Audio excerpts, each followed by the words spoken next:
अच्छा बेटे, हम लोग जो टॉपिक स्टार्ट करने लगे हैं वो हमारे पास इलेक्ट्रोस्टैटिक्स है। अच्छा, इससे पीछे जो भी टॉपिक चल रहा था वो अपनी जगह पे चलता रहेगा। जो भी हम क्लास कंटिन्यू करेंगे उसके अंदर वो अपना मौजूद रहेगा, ठीक है। तो ये जो मतलब जो मैंने आप लोगों के साथ एक ऑनलाइन क्लासेस का स्केड्यूल शेयर किया था ना, कि जिसके अंदर मैंने आपको ये बताया था कि मंडे टू फ्राइडे जो अपना 10:30 बजे ऑनलाइन क्लास लूंगा, उसके अंदर मैंने ये 2-3 चैप्टर सोचे हैं। वो चैप्टर जो है ना, इसको मैंने उसी के अंदर पूरे करने हैं इंशाल्लाह, ठीक है। तो इसके लिए कोई प्री रिक्विजिट नहीं है। प्री रिक्विजिट से मुराद ये है कि आपको पहले से कुछ पता नहीं होना चाहिए। अगर आप बिल्कुल अपना पहले दिन भी बैठे हुए हो तो आपको ये सारी की सारी कहानी समझ में आ रही होगी, ठीक है। चलो। अच्छा भाई, हमारे पास इलेक्ट्रोस्टैटिक्स के अंदर ना हम बेसिकली क्या चीज पढ़ते हैं या क्या चीज स्टडी कर रहे होते हैं। देखो भाई, हमारे पास सीन कुछ ऐसा होता है। हमारे पास जो चार्ज होता है ना, अगर कभी भी हमारा जो चार्ज है ये स्टैटिक होता है। स्टैटिक मतलब आपका जो चार्ज है ना, ये क्या है, रेस्ट में है। आपका जो चार्ज है ना, ये क्या है, रुका हुआ है। अगर आपका स्टैटिक चार्ज है या आपका चार्ज रेस्ट के अंदर है, तो इसकी जो कोई भी प्रॉपर्टीज, मतलब इसकी जो भी प्रॉपर्टीज हैं, आप जो भी कुछ इससे रिलेटेड रेलिवेंट स्टडी करोगे, अगर आपका चार्ज रुका हुआ है, मूव नहीं कर रहा, तो इससे रेलिवेंट आप जो कुछ भी स्टडी कर रहे होगे वो सब का सब हमारे पास कहाँ पे आ रहा होता है, इलेक्ट्रोस्टैटिक्स के अंदर आ रहा होता है, ठीक है। स्टैटिक चार्ज की प्रॉपर्टीज को हम यहाँ पे स्टडी कर रहे होते हैं, ठीक हो गया। सबसे पहला जो इसके अंदर कॉन्सेप्ट हमने देखना है, या सबसे पहला जो हमने कॉन्सेप्ट इसके अंदर समझना है, that is the concept of quantization of charge. सबसे पहले इसके अंदर क्वांटाइजेशन ऑफ चार्ज को समझ लो, फिर हम आगे लेके चलते हैं।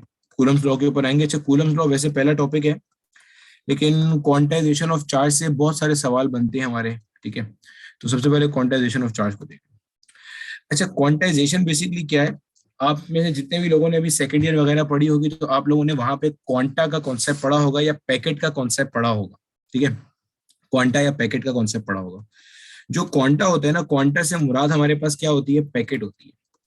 अच्छा, इसका चार्ज से क्या मुराद है या इसका चार्ज से क्या लेना देना है, इसको समझते हैं अभी तक। देखो देखो मेरा बेटा, मेरे पास पहले तो ये समझ लो कि पैकेटाइजेशन होती क्या है। लेट से मेरे पास एक कोई होलसेलर है।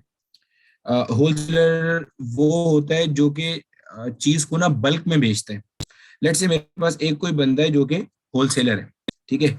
ये क्या करता है, ये लेट से शुगर चीनी बेचता है, और ये चीनी का होलसेलर है। और ये जो चीनी बेचता है ना, ये चीनी इस तरह से बेचता है कि इसके पास चीनी के जो है ना, वो 10-10 किलो के पैकेट है।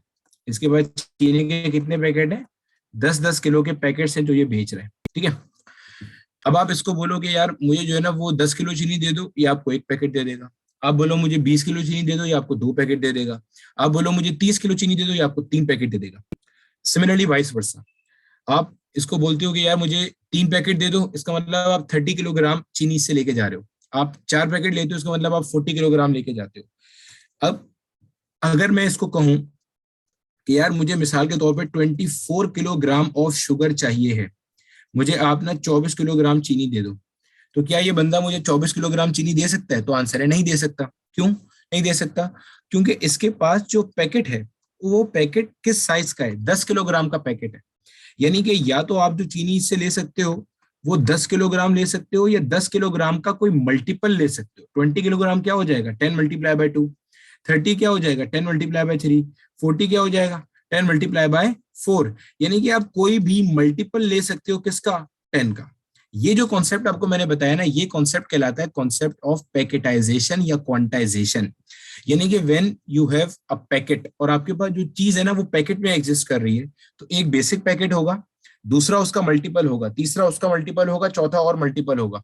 यानी कि रैंडमली कोई भी वैल्यू उठकर एग्जिस्ट नहीं करना शुरू हो जाएगी। ऐसा नहीं है कि कोई भी जो वैल्यू दिल करेगा उसका वो एग्जिस्ट कर रही होगी, तो it is not like that, ठीक हो गया। ये मतलब था हमारे पास किसका, क्वांटाइजेशन का। पहली बात तो ये क्लियर कर लो। अच्छा, अब मिसाल के तौर पे यहाँ पे चार्ज से क्या लेना देना है। हमें एक बेसिक सी बात ये पता है कि हमारे पास जो कोई भी इलेक्ट्रॉन होता है, हमारे पास जो इलेक्ट्रॉन होता है, इलेक्ट्रॉन पे चार्ज कितना होता है, 1.6 × 19 कूलम्स। ये हमारे पास चार्ज होता है किसका मेरा बेटा, ये हमारे पास चार्ज होता है एक अदद इलेक्ट्रॉन का चार्ज होता है। अब देखो कोई भी जो ऑब्जेक्ट है ना, वो चार्ज कब होता है। जैसे मिसाल के तौर पे ये मेरे पास कोई एक बॉडी है। देखो स्टार्ट में ये जो बॉडी होगी ना मेरा बेटा, ये बॉडी होगी न्यूट्रल। न्यूट्रल का मतलब ये होता है, अगर मैं कहता हूं कि मिसाल के तौर पे ये बॉडी न्यूट्रल है, तो मेरा बेटा न्यूट्रल से मुराद सिर्फ और सिर्फ ये है कि इसके ऊपर जितना पॉजिटिव चार्ज है उतना ही क्या है, नेगेटिव चार्ज है। यानी कि जब हम ये कहते हैं ना कि हमारे पास कोई भी एटम न्यूट्रल है, चार्ज जीरो है, तो इससे मुराद क्या होती है कि यार जितना पॉजिटिव चार्ज होता है ना उतना ही हमारे पास क्या होता है, नेगेटिव चार्ज होता है। Number of proton will be equal to number of electrons. अब किसी बॉडी के ऊपर चार्ज आता कैसे है या चार्ज आता कब है, तो बच्चे चार्ज तब आता है जब या तो वो इलेक्ट्रॉन लेगा या वो इलेक्ट्रॉन देगा। ये मेरे ख्याल है हमने बचपन में कभी 9th या मेरे ख्याल है 8वीं क्लास की केमिस्ट्री के अंदर बात पढ़ी होगी कि अगर आपके पास कोई भी बॉडी या कोई भी ऑब्जेक्ट इलेक्ट्रॉन गेन करता है तो इस पे चार्ज कैसा आता है, नेगेटिव। इलेक्ट्रॉन लूज करता है तो चार्ज कैसा आता है, पॉजिटिव आता है। क्यों भाई, इलेक्ट्रॉन गेन करने से क्या मुराद है, इलेक्ट्रॉन्स की तादाद बढ़ रही है, और इलेक्ट्रॉन नेगेटिव चार्ज पार्टिकल है तो इलेक्ट्रॉन की तादाद बढ़ेगी तो वो बॉडी खुद कैसी हो जाएगी, नेगेटिव। इलेक्ट्रॉन लूज करने से क्या मुराद है, भाई इलेक्ट्रॉन कम हो रहे हैं तो प्रोटॉन क्या हो रहे हैं, ज्यादा। क्यों भाई, स्टार्ट में मान लो 10 प्रोटॉन थे, 10 इलेक्ट्रॉन थे, अब एक इलेक्ट्रॉन निकल के बाहर चला गया तो प्रोटॉन तो 10 के 10 ही रहे, लेकिन इलेक्ट्रॉन कितने हो गए, 9। एक और इलेक्ट्रॉन चला गया, प्रोटॉन 10 के 10 ही रहे, इलेक्ट्रॉन कितने हो गए, 8। तो इलेक्ट्रॉन के कम होने से प्रोटॉन क्या हो रहे हैं, बढ़ रहे हैं। बात समझ आ रही है, प्रोटॉन बढ़ते जा रहे हैं। तो यानी कि कोई भी आपके पास जो बॉडी है वो चार्ज कब होती है, जब उसमें इलेक्ट्रॉन की ट्रांजैक्शन होती है। यानी कि ये जो दो चीजें हैं, ये दो चीजें क्या बता रही हैं, ये दो चीजें जो है, इलेक्ट्रॉन का गेन होना या इलेक्ट्रॉन का लूज होना, ये बेसिकली मेरा बेटा आपको क्या बता रहा है, ये आपको बता रहा है ट्रांजैक्शन ऑफ इलेक्ट्रॉन्स। क्या बता रहा है बच्चे, ये आपको बता रहा है ट्रांजैक्शन ऑफ इलेक्ट्रॉन हो रही है। इलेक्ट्रॉन या तो गेन हो रहा है या इलेक्ट्रॉन क्या हो रहा है आपके पास, लूज हो रहा है। ठीक हो गया। अब जरा यहाँ देखो, अब जरा समझना यहाँ पे क्वांटाइजेशन ऑफ चार्ज से क्या मुराद है, या चार्ज के केस में क्वांटाइजेशन कैसे डिफाइन करेंगे। मैं कह रहा हूं कि अभी स्टार्ट के अंदर की जो बॉडी है ना बेटे, ये बॉडी है न्यूट्रल। न्यूट्रल का मतलब क्या है कि जितने पॉजिटिव चार्ज है या जितना प्रोटॉन है उतना इसमें क्या है, इलेक्ट्रॉन है। अब मैं कहता हूं कि ये बॉडी जो है ना वो आहिस्ता आहिस्ता होना शुरू होती है नेगेटिव चार्ज। ये बॉडी क्या होना शुरू हो रही है, नेगेटिव चार्ज। कोई भी बॉडी नेगेटिव चार्ज कब होती है, अभी पढ़ा था हमने, जब वो इलेक्ट्रॉन गेन करती है तो वो क्या होती है, नेगेटिव चार्ज। क्या पॉसिबिलिटी है, ये कैसे नेगेटिव चार्ज हो सकती है। अगर मैं कहता हूं ये नेगेटिव चार्ज हो रही है, इसका मतलब या तो इसने एक इलेक्ट्रॉन गेन किया होगा, या इसने 2 इलेक्ट्रॉन गेन किए होंगे, या इसने 3 गेन किए होंगे। ऐसा तो नहीं हो सकता कि इसने 1.5 गेन कर लिया हो। एक मिनट, देखो देखो बेटे, मैं क्या बोल रहा था, मैं ये बोल रहा था कि मैं अब ये कह रहा हूँ कि लेट से अगर मैं ये मानता हूँ कि अब ये बॉडी जो है ना वो आहिस्ता आहिस्ता नेगेटिव चार्ज होना शुरू हो रही है। यानी कि बॉडी आहिस्ता आहिस्ता क्या हो रही है, बॉडी आहिस्ता आहिस्ता हो रही है नेगेटिव चार्ज। अभी स्टार्ट में नहीं थी, स्टार्ट में द बॉडी वॉज न्यूट्रल, लेकिन अब आहिस्ता आहिस्ता बॉडी क्या हो रही है बच्चे, नेगेटिव चार्ज की तरफ जा रही है, नेगेटिव चार्ज हो रही है। सिर्फ समझाने के लिए एग्जांपल नहीं है, पॉजिटिव भी कर सकता था मैं, अभी कर भी दूंगा। नेगेटिव चार्ज कोई भी चीज कब होती है, जब वो इलेक्ट्रॉन क्या करती है, गेन करती है। अब ये बॉडी आपके पास नेगेटिव चार्ज जब होगी तो वो कैसे होगी, या तो उसने एक इलेक्ट्रॉन गेन किया होगा, या उसने 2 इलेक्ट्रॉन गेन किए होंगे, या 3 इलेक्ट्रॉन गेन किए होंगे। यानी कि आपको ये नजर आ रहा है कि इसने जो इलेक्ट्रॉन गेन करें ये होल नंबर में करें। ऐसा तो पॉसिबल नहीं है ना कि बॉडी ने 1.5 इलेक्ट्रॉन गेन कर लिया हो, या 2.5 इलेक्ट्रॉन गेन कर लिया हो, या 3.2 इलेक्ट्रॉन गेन कर लिया हो। जो बॉडी इलेक्ट्रॉन गेन करेगा that will be equal to n multiply by e. यानी कि आपके पास जो बॉडी इलेक्ट्रॉन गेन करेगा वो हमेशा होल नंबर में होगा। ये n जो है ना ये शो कर रहा है नंबर ऑफ इलेक्ट्रॉन्स को। इसी तरह से जो बॉडी अपने ऊपर चार्ज गेन करेगा वो भी फिक्स होगा। देखो कैसे, मान लो ये जो बॉडी थी स्टार्ट में इसके ऊपर सिर्फ एक इलेक्ट्रॉन आया। कितना इलेक्ट्रॉन आया, एक इलेक्ट्रॉन आया। जब एक इलेक्ट्रॉन आएगा तो वो एक इलेक्ट्रॉन अपने साथ अपना चार्ज लेकर आएगा। एक इलेक्ट्रॉन का चार्ज कितना होता है, 1.6 पावर माइनस 19 कूलम्स। अगर इसी बॉडी के ऊपर एक के बजाय 2 इलेक्ट्रॉन्स आते तो दोनों इलेक्ट्रॉन अपना अपना चार्ज लेकर आते तो वो कितना हो जाता, 2 इंटू 1.6 पावर माइनस 19 कूलम्स। यानी कि ये बंदा आपके पास 3.2 पावर माइनस 19 कूलम्स। यानी कि अब गौर से देखो, अगर बॉडी के ऊपर चार्ज एग्जिस्ट करेगा तो या तो बॉडी के ऊपर 1.6 पावर माइनस 19 एग्जिस्ट कर सकता है, या बॉडी के ऊपर 3.2 पावर माइनस 19 एग्जिस्ट कर सकता है। इनके दरमियान का कोई और चार्ज एग्जिस्ट नहीं कर सकता। यानी कि कोई बंदा बोले यार एक ने इलेक्ट्रॉन गेन करा और उसके ऊपर चार्ज आ रहा है कितना, 2 इंटू 10 की पावर माइनस 19। आप बोलोगे सर ये पॉसिबल ही नहीं है। क्यों पॉसिबल नहीं है, या तो बॉडी ने एक इलेक्ट्रॉन गेन किया होगा या 2 इलेक्ट्रॉन गेन किए होंगे। अगर एक इलेक्ट्रॉन गेन किया है इसका मतलब चार्ज आएगा 1.6 पावर माइनस 19। दो गेन करें तो 1.6 power minus 19 for one electron and 1.6 power minus 19 for the other electron. Point समझ आ रहा है? तो अगर इस तरीके से होगा, दो इलेक्ट्रॉन गेन करें तो दो बार 1.6 पावर माइनस 19 आएगा।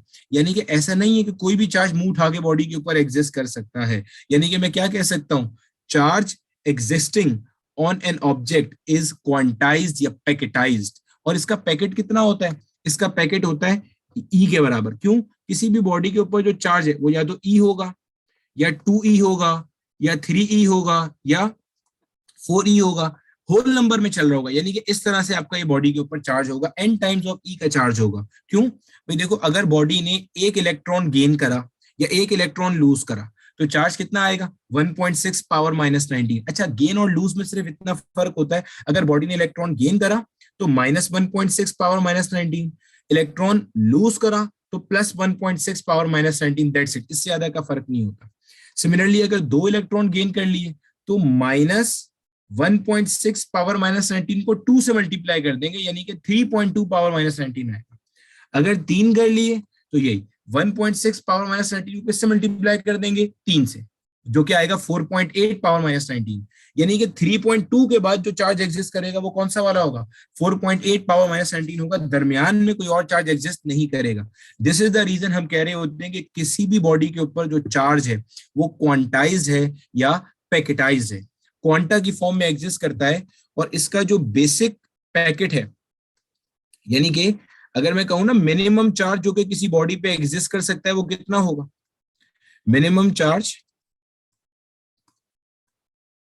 दैट कैन एग्जिस्ट, किसी भी बॉडी पे मिनिमम चार्ज जो एग्जिस्ट कर सकता है वो कितना होगा? ई के बराबर। क्यों? थोड़ा दिमाग लगाओ, पता चल जाएगा क्यों। बच्चे, किसी भी बॉडी के ऊपर मिनिमम चार्ज कब होगा? जब वो या तो एक इलेक्ट्रॉन देगा या एक इलेक्ट्रॉन लेगा। अगर इससे इससे कम तो हो ही नहीं सकता ना भाई। चार्ज कब आएगा? जब इलेक्ट्रॉन की ट्रांजैक्शन होगी। कम से कम ट्रांजैक्शन कितनी हो सकती है? एक इलेक्ट्रॉन या तो आएगा या इलेक्ट्रॉन जाएगा। एक इलेक्ट्रॉन आया तो चार्ज हुआ माइनस ई, यानी कि माइनस 1.6 पावर माइनस 19। एक इलेक्ट्रॉन गया तो चार्ज हुआ प्लस ई, यानी कि प्लस 1.6 पावर माइनस 19 इलेक्ट्रॉन। यहीं से हम अपना फॉर्मूला निकाल लेते हैं। हमें ये चीज पता है कि यार एक इलेक्ट्रॉन का चार्ज होता है 1.6 पावर माइनस 19 कूलम। दो का चार्ज कितना हो जाएगा? दो का जब आप टोटल चार्ज निकालते हो तो वो कैसे निकलता है? 2 को मल्टीप्लाई करते हो किससे? 1.6 पावर माइनस 19 से। इसी तरह से अगर मैं आपसे पूछता हूं कि अगर आपको तीन इलेक्ट्रॉन का टोटल चार्ज निकालना है, तीन इलेक्ट्रॉन्स का कुल मिला के चार्ज कितना है वो अगर आपने निकालना है तो आप कैसे निकालोगे? 3 मल्टीप्लाई बाय 1.6 पावर माइनस 19 ऐसे निकालोगे ना। तो अगर मैं आपको बोलता हूं मिसाल के तौर पे मेरे पास n इलेक्ट्रॉन्स हैं, कितने इलेक्ट्रॉन्स हैं? n इलेक्ट्रॉन्स हैं, और मुझे n इलेक्ट्रॉन्स का टोटल चार्ज मालूम करना है। तो आप बोलोगे जो भी आपका n है यानी कि नंबर है, इसको मल्टीप्लाई कर दो किससे? 1.6 पावर माइनस 19 से। तो ये हमारे पास फॉर्मूला बन जाता है क्वांटाइजेशन ऑफ चार्ज का फॉर्मूला, सीधा सीधा उठ के। यानी कि क्या बन गया अपने पास? Q total equal n times of E, जिसके अंदर n से मुराद हमारे पास क्या है? Number of electrons. E से मुराद हमारे पास क्या है? Electronic charge. तो this was all about quantization of charge. Quantization of charge की एक नट शेल में समरी क्या है कि किसी भी बॉडी पे, ये दो तीन बातें ना, ये बिल्कुल समराइज वर्जन में बता रहा हूँ पूरी कहानी को जो समझाइए। किसी भी बॉडी पे जो चार्ज एग्जिस्ट करेगा वो क्वांटा की फॉर्म में होगा, पैकेट की फॉर्म में होगा। कोई भी चार्ज मुंह उठा के एग्जिस्ट नहीं कर सकता, पहली बात। दूसरी बात, क्वांटाइजेशन ऑफ चार्ज इसलिए होती है क्योंकि कोई भी बॉडी जो चार्ज एक्वायर करती है वो कब करती है? जब वो इलेक्ट्रॉन या तो लूज करती है या इलेक्ट्रॉन गेन करती है। अगर इलेक्ट्रॉन लूज करेगा या इलेक्ट्रॉन गेन करेगा, दोनों ही केसेस में वो काम होल नंबर में होगा। सीधी सी बात है ना भाई। इलेक्ट्रॉन दे रहे वो तो एक इलेक्ट्रॉन देगा या दो देगा या तीन देगा या चार देगा या पांच देगा। ऐसा नहीं हो सकता वो 5.37 इलेक्ट्रॉन किसी को डोनेट कर दे या 6.3 इलेक्ट्रॉन कहीं से वो गेन कर ले, पॉसिबल ही नहीं है। ठीक है, तो दिस इज द रीजन कि charge on an object is always quantized. यहां मैं उम्मीद करता हूं सबको सारी कहानी क्लियर हो गई। लेट्स से अब इसका एक सवाल है, हमारे सिंध बोर्ड के अंदर भी ये क्वेश्चन मौजूद है। ठीक है, शायद करा भी होगा। How many electrons are present in one coulomb of के अंदर, ठीक है। ऑब्वियस सी बात है, हमें ये चीज पता है कि भाई एक इलेक्ट्रॉन का चार्ज है 1.6 पावर माइनस 19 कूलम, दो इलेक्ट्रॉन मिलेंगे तो चार्ज हो जाएगा 3.2 पावर माइनस 19 कूलम, तीन मिलेंगे तो 4.8 पावर माइनस 19, चार हो जाएंगे तो 6.4 power minus 19। Know the question here is asking you कि आपके पास कितने इलेक्ट्रॉन को हम जमा करें कि एक कूलम चार्ज में जाए, या उल्टा कर लो कि आपके पास for one coulomb of charge how many electrons are there, एक कूलम चार्ज को बनाने के लिए कितने इलेक्ट्रॉन चाहिए होते हैं, ये पूछ रहा है वो आपसे, ठीक है। तो आपने क्या करा, आपने यहाँ पे यूज करा Q equals n times of E, ठीक है बच्चे। Q आपको गिवन है कितना है 1 equal n times of E, E आपको पता है कितना है 1.6 पावर माइनस 19 कूलम्स। इस 1.6 पावर माइनस 19 कूलम्स को क्या मैं ऐसे लिख सकता हूं 16 इंटू 10 की पावर माइनस 1 इंटू, यहां था, इस डेसिमल को एक स्टेप राइट पे ले आया। हमें ये बात पता है कि डेसिमल जब भी राइट पर आता है पावर नेगेटिव आती है, जितना राइट पे आएगा पावर उतनी नेगेटिव आएगी, कितना राइट पे गया, एक राइट पे गया तो पावर एक नेगेटिव आ गई। ये डेसिमल यहाँ था, यहाँ से यहाँ चला गया, ठीक हो गया। तो पावर 3 बेसिस सेम होती हैं तो पावर मतलब कर चुके हैं हम लोग कैलकुलेशन वाले सवाल, ये हो गया इस तरीके से, ठीक हो गया। अब ये पूरी की पूरी चीज यहाँ पे मल्टीप्लाई और दूसरी जगह क्या हो जाएगी, डिवाइड हो जाएगी, यानी कि n will be equal to 1 divided by क्या 16 into 10 to the power minus 20, ठीक हो गया। अब इसको आपने सिंप्लीफाई करना है, बगैर टेंशन के सिंप्लीफाई कर लो। 16 वन जा, बचपन में एक जमाना पहले कहा था 1 से लेके 20 तक के टेबल्स याद कर लेना, अगर 1 से लेके 20 तक के टेबल्स याद किए होंगे तो 16 का टेबल भी आता होगा। 16 के टेबल में 1 तो नहीं आता, तो मैंने यहाँ क्या किया 0 पॉइंट लगा दिया। अब 0 पॉइंट लगाने के बाद डेसिमल लगाने के बाद मुझे एक 0 लगाने की इजाजत होती है। अब मसला ये है कि 16 के टेबल में 10 नहीं आता, तो मुझे इसका मतलब एक और 0 लगाना है। अब एक और 0 लगाऊंगा तो यहाँ भी एक 0 लगाना है। ये सारे रूल्स भी पढ़ाए हैं मैंने कि भाई अगर आप डिवाइड कर रहे हो, डेसिमल लगाते हो, तो डेसिमल के बाद हर स्टेप पे आप एक 0 लगा सकते हो। अब एक 0 लगाने के बाद भी अगर वो नंबर टेबल में नहीं आ रहा तो एक और 0 लगाओगे आप, ठीक हो गया। अब 16 6 जा क्या होता है 96, 16 5 जा 80 होता है, 16 6 जा क्या हो गया 96, 100 में से 96 निकाला क्या बचा 4, डेसिमल के बाद हर स्टेप पे आप एक 0 लगा सकते हो, लगा दिया 0। 16 के टेबल में 40 है, उससे छोटा नंबर कहाँ आता है 16 2 जा क्या हो गया 32, क्या बचा यहाँ पे 8 बचा, ठीक हो गया। फिर 0 लगा दिया, 16 5 जा क्या हो गया 80 हो गया, यानी कि this comes out to be 0.0625 into 10 की पावर 20। ये 20 कहां से आया भाई, ये -20 था, ऊपर जाके ये क्या हो गया +20 हो गया। इसी को अगर मैं 2 स्टेप डेसिमल को आगे ले जाऊं 6.25, तो ये क्या हो जाएगा पावर -2 इंटू पावर 20, पावर -2 क्यों आया अभी बताया था, डेसिमल जब राइट पे जाएगी, कितना राइट पे गया 2 स्टेप, तो पावर नेगेटिव आ गई आपकी, ठीक हो गया। सिंप्लीफाई कर देंगे क्या आ रहा है 6.25 पावर 18 इलेक्ट्रॉन्स, यानी कि आपको ये पता चल गया कि यार एक कूलम चार्ज डिफाइन करने के लिए 6.25 इंटू 10 की पावर 18 इलेक्ट्रॉन चाहिए होते हैं। पॉइंट समझ में आ रहा है, ये हमारे पास सवाल था, ठीक है। अब इसी सवाल को बताने electrons will make up a charge of 5 coulomb, ठीक है। ये सवाल है 5 कूलम का चार्ज बनाने के लिए कितने इलेक्ट्रॉन चाहिए होंगे, जल्दी से बताओ, 2 मिनट है। काफी सारे लोगों ने ठीक आंसर किया, एक बच्चे ने एक अच्छा क्वेश्चन भी पूछा, वो अच्छा क्वेश्चन भी मैं आंसर कर देता हूँ। देखो इधर हमने आंसर निकाला था, बोला सर आपने तो अभी कहा था कि जो इलेक्ट्रॉन एग्जिस्ट करेंगे, इलेक्ट्रॉन तो हमेशा होल नंबर में एग्जिस्ट करेंगे, ये तो 6.25 आ रहा है, ये कैसे एग्जिस्ट कर रहा है, मुश्किल क्वेश्चन पूछा ना, ठीक है। और भाई इधर देख अल्लाह के बंदे, 6.25 को जब मैं यहाँ पे इसके डेसिमल को हटाऊंगा तो ये है 6.25। इसका मतलब क्या है? इसका मतलब ये है, ये जो पावर 18 है, इसका मतलब क्या है कि आपके पास ये जो डेसिमल है ये 18 स्टेप्स आगे जाएगा। 1 2 3 4 5 6 7 8, ऐसे कितने स्टेप्स आगे जाएगा? 18 स्टेप्स आगे जाएगा। जब ऐसे 18 स्टेप्स आगे जाएगा तो क्या ये डेसिमल नंबर रहेगा? नहीं रहेगा, होल नंबर में कन्वर्ट हो जाएगा। भाई साहब पॉइंट समझ आ रहा है? देखो मैं एक चीज रिपीट कर देता हूँ यहाँ पे, बहुत अच्छा क्वेश्चन था ये, सब लोग अपना कॉन्सेप्ट क्लियर कर लो। जैसे मैं कहता हूँ ना, सेवन सेवन एक इंटीजर है, तो अगर मैं आपसे कहता हूँ ना 7.2 मल्टीप्लाई बाय 10 की पावर 1, अबे ये भी इंटीजर है भाई। क्यों? 10 की पावर 1 को जब आप सॉल्व करोगे तो इसने क्या बन जाना है? 72 बन जाना है वापस। हाँ, अगर सिर्फ होता ना 7.2, आगे पीछे कोई मल्टीप्लाई नहीं हो रहा होता, अब 7.2 is not an integer, 7.2 electron exist नहीं कर सकते, लेकिन 7.2 मल्टीप्लाई बाय 10 की पावर 1 इलेक्ट्रॉन्स डेफिनेटली एग्जिस्ट कर सकते हैं। पॉइंट समझ आ रहा है? जिसका अभी भी मसला है, मैं ये वाला जो सवाल है ना, how many electrons will make up a charge of 5 coulomb, ये वाला सवाल मैं आपको सॉल्व करा रहा हूँ, खुद से करके दिखा रहा हूँ। देख लो इसको जल्दी से।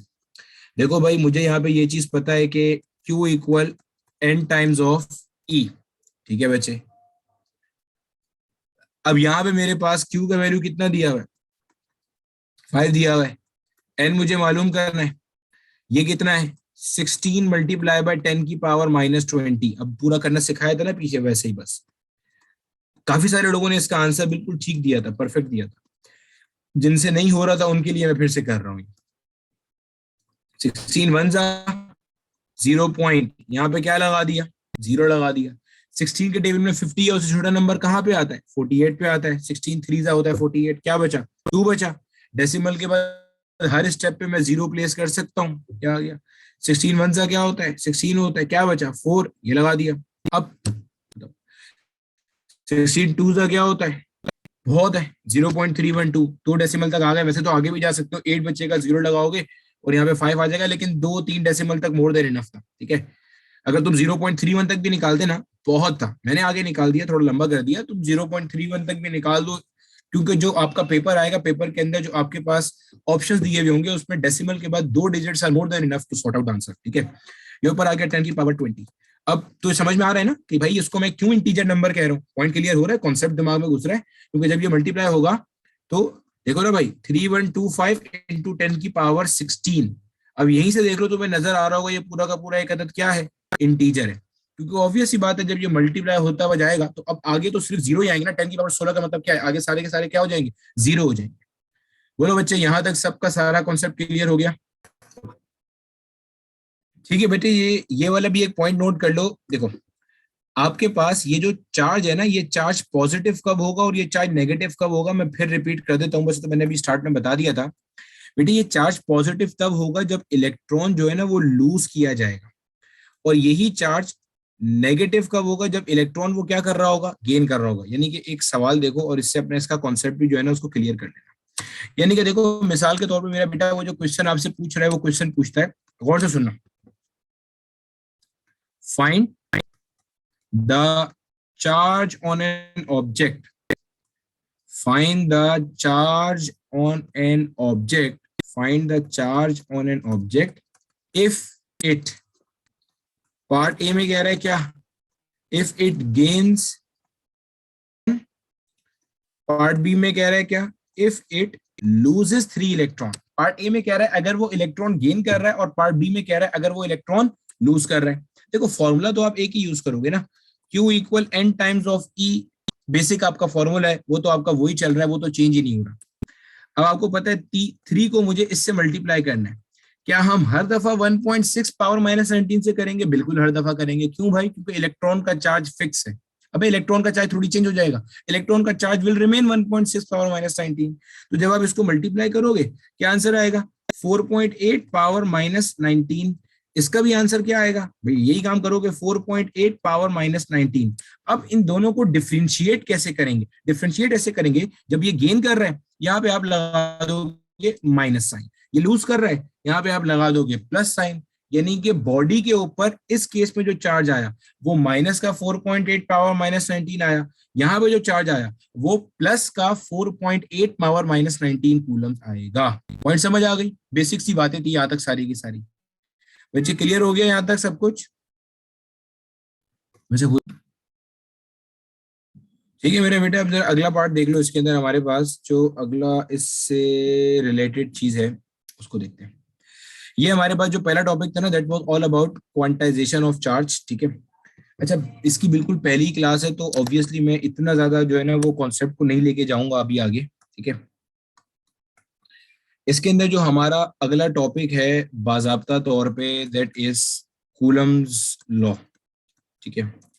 अच्छा, अब कूलम्स लॉ बेसिकली क्या कहता है या क्या इसका क्या कहानी है, बेसिक बस डिस्कस करेंगे। ठीक है, आज की क्लास में थोड़ा थोड़ा ही रखेंगे। ठीक है।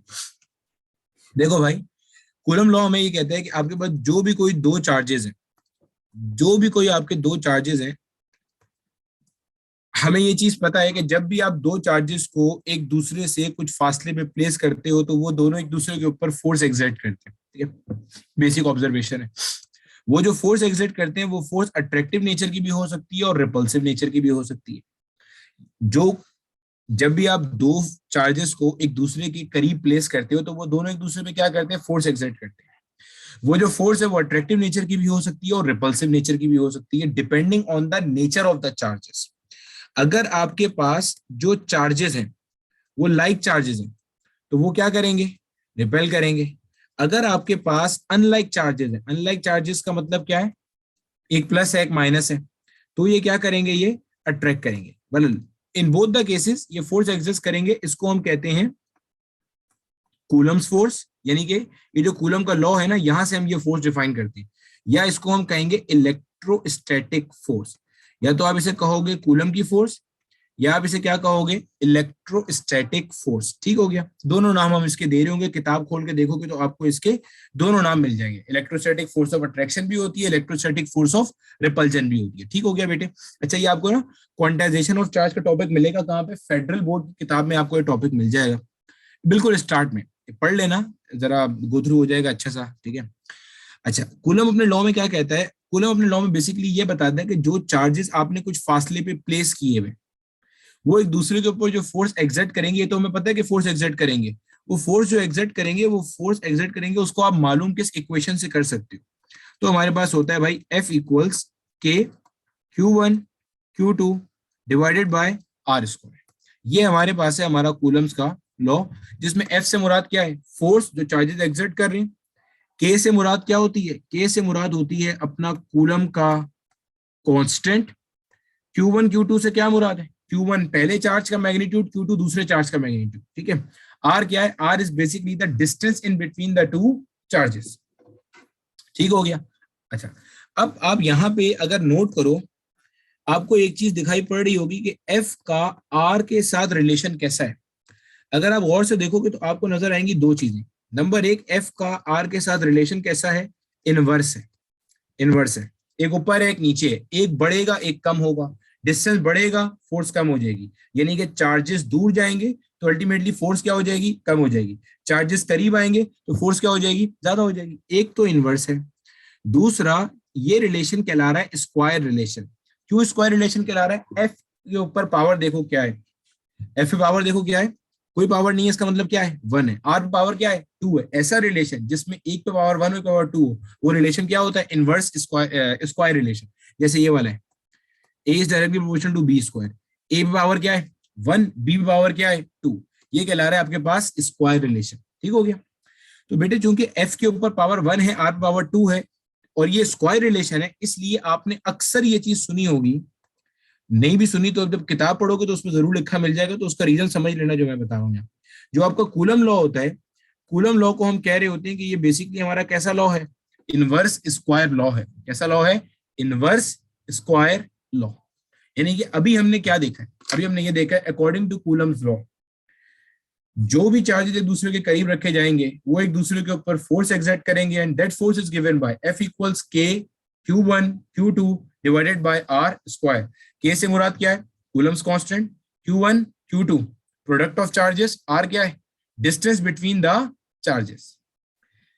बेटे यहां तक सबका सारा कॉन्सेप्ट क्लियर